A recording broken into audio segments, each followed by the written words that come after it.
So for the next couple minutes, let's talk about triangles. So we understand what perimeter and area are now. Perimeter is when you're trying to find the length around the outside of a shape. So that's the same for triangles as it is for rectangles. Okay, so perimeter is just trying to find the distance around the outside of the shape. So you're just going to add all the sides together.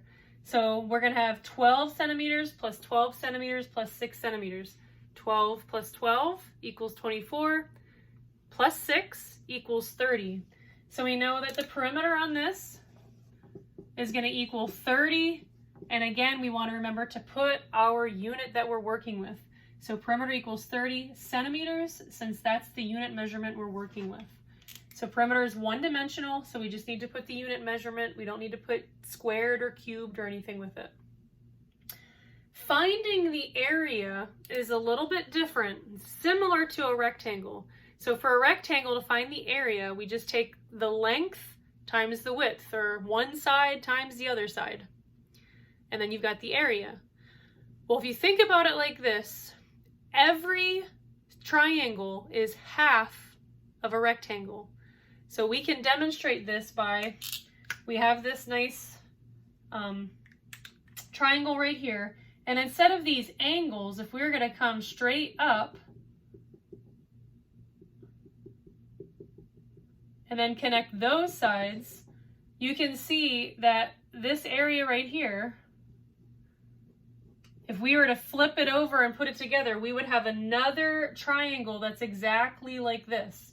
So I don't know if you can conceptualize there or not.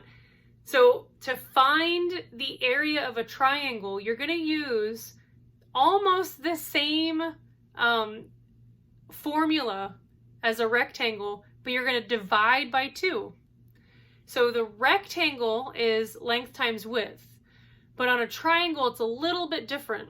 So what we're going to do is call it the base. So the base is the bottom of your triangle, or just one side of it. So in this case, it's the bottom. So base is your bottom.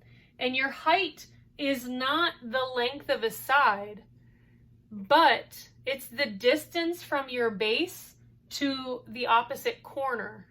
Okay? So the bottom is your base, and the height is going from the other corner, the opposite corner, and just coming straight down to that base. So that's what your height is.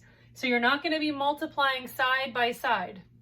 You're going to do base times height. So you're going to have 6 centimeters times 10 centimeters. 6 times 10 equals 60. But because that's the formula of a whole rectangle, and every triangle is half of a rectangle, you're going to take that 60 and divide by 2. So always remember that when you're trying to find the area of a triangle. Base times height, divide it by 2. So 60 divided by 2 is going to equal, so our area, 60 divided by 2 equals 30 centimeters squared, or 30 square centimeters, however you want to do that. So in this case, it kind of came out to be around the same answer, but you do want to notice the difference between calculating perimeter and area. Perimeter is just one-dimensional, so you just include the unit itself. But for area, you have to include either the SQ for square or put the little square symbol. So again, perimeter of a triangle, add up all the sides. Area of the triangle, you're going to take the base times the height and then divide it by 2.